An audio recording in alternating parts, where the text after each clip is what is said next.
How's it going, guys? My name is Tavarish, and today we're taking more of my McLaren 675LT apart. And if you think it's stripped now, just wait. Haha! Look at that! That's a sad looking car. There's no car left!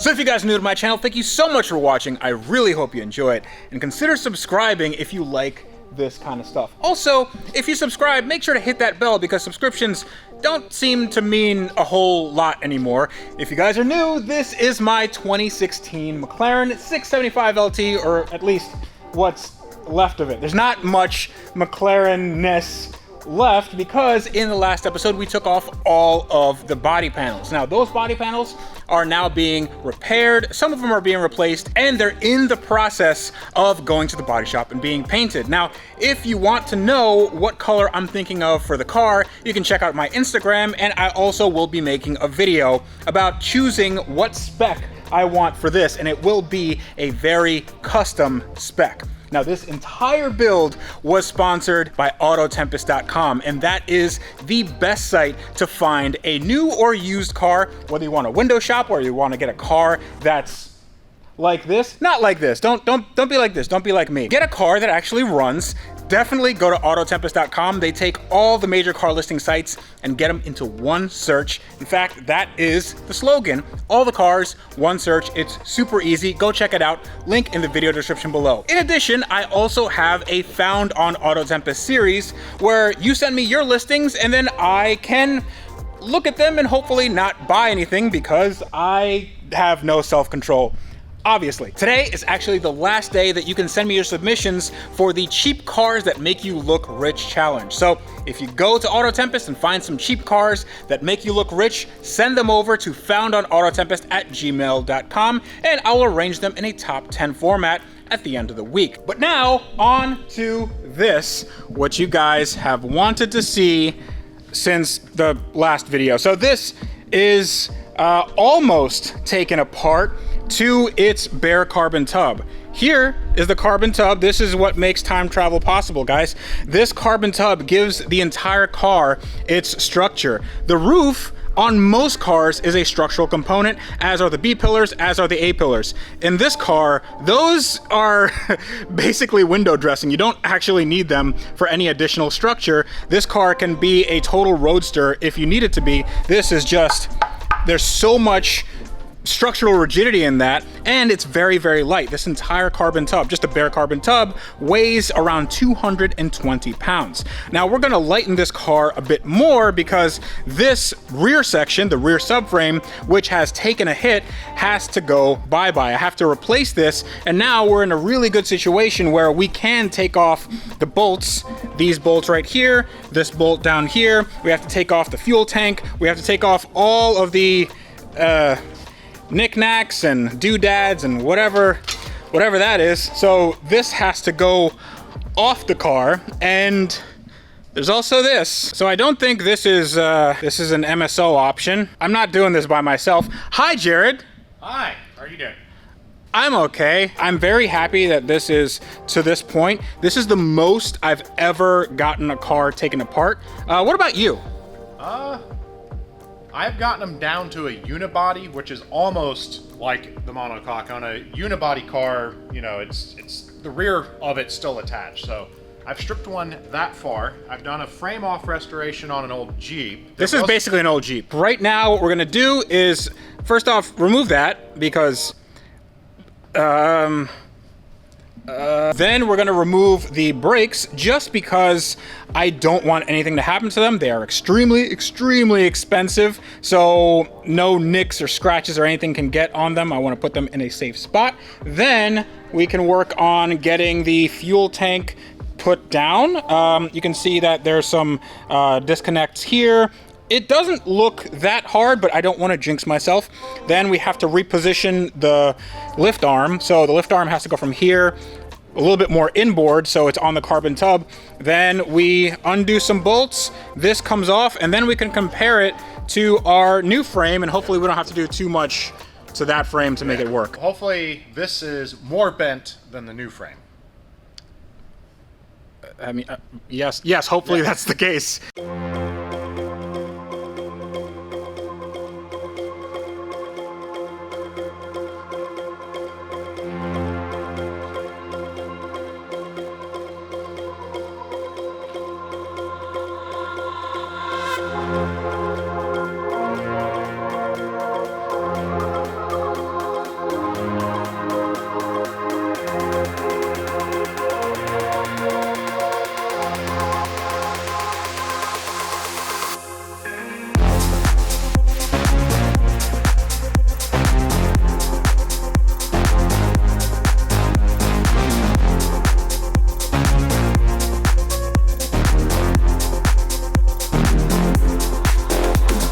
I didn't think this was possible, but we took even more stuff off.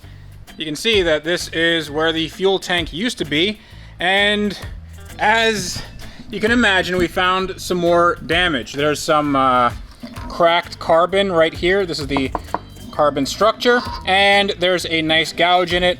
It's not too bad, but this will definitely have to get taken care of. Now, we are taking off this rear frame section, and to do that, you have to take off all of these lines. They do have some disconnects here, so it's not super difficult. Looks like 2 bolts up here, 1 bolt down here, and we should be good to go, right? Absolutely. Unless we don't move the lift arm first. Because you're currently supporting what's left of your car on the part we're trying to remove. That's not a bad problem. I mean, if we want it to fall down in the middle. Hey, listen, at this point, it would just be doing me a favor. Also, Jared found some issues right here. This is a fiberglass piece that just holds the rear in place, and it is also cracked. It's come apart from the glue. So I'm not sure if we can do this in place or we just have to re-glue it, because it looks like just the fiberglass came off. The glue is still there. So we might be pulling this guy, but then I'm really worried about aligning everything because I don't really know how this all goes back together. I'm not sure if there's, I'm sure that there's like sort of tolerances left or right.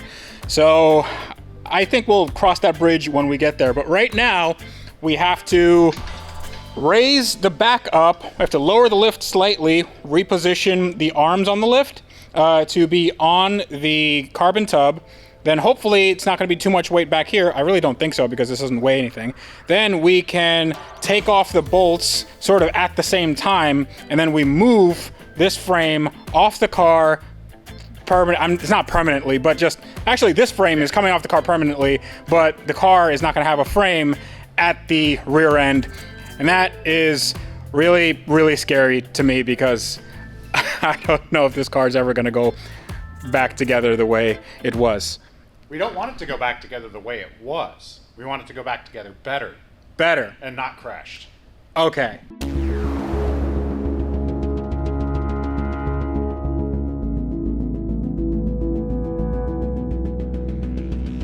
Details will be given about what to do, when to do it, and how.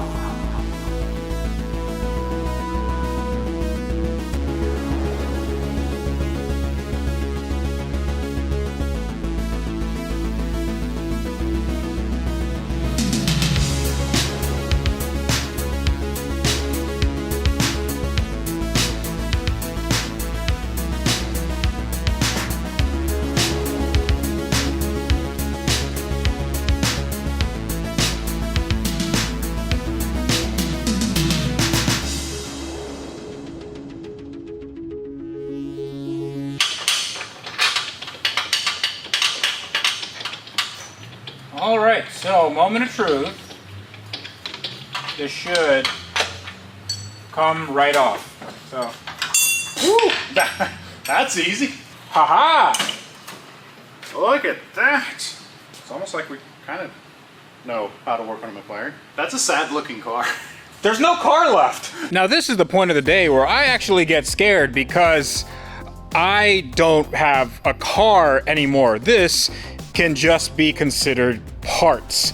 And I've never had a car this disassembled, but it's also really cool, so you can see the awesome engineering that McLaren puts into their cars. This structure is actually very sturdy. I can't even move it on the lift, and you can see that it provides all the rigidity. This would need to be drilled right here and then perhaps spot treated. It is dented under here. Maybe this entire section can be replaced, but I'm not concerned about that. I'm not concerned about this either. You can see right here on the interior, we took a bunch of stuff out, and here's the extent of the damage. Now this is just fiberglass.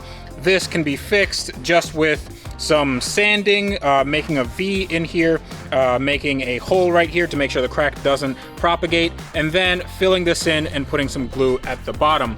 Now I can take this entire piece off. I don't think it would be that hard, but then aligning it would be a little bit more troublesome because you have to align this, you have to align the quarter panel, you have to align these on the roof. The roof has to be aligned with the A-pillar. The A-pillar has to be aligned with everything else, so that makes it difficult. Now, here are the frames, and thankfully, they're not too different. This is a frame from a 2016 650S, which is not exactly a 675LT, but it's close enough. So this I got from a UK seller, I believe on eBay somewhere, and this was about $2,000. If I was to get a brand new one, it's about 14 grand, which means that, well, I mean, this budget is already blown, but 14 grand is a little bit too much. 2 grand is a little bit more palatable, and the reason why it was 2 grand is because it's used, and it has slight bit of damage right here. You can tell that it took a hit where the control arms sort of came out, so the bolts are broken. We have to get those bolts out, and it does have some riv nuts that need to be re-nutted. That's probably not the way to say it. Now the main takeaway is right here. You can see that this is a very straight frame section. This is where the transmission mounts up. When you go over here, you can see that this is not straight at all, and it's not just bent this way, it's bent this way, and you can't put any sort of subframe on here because it's just not gonna fit.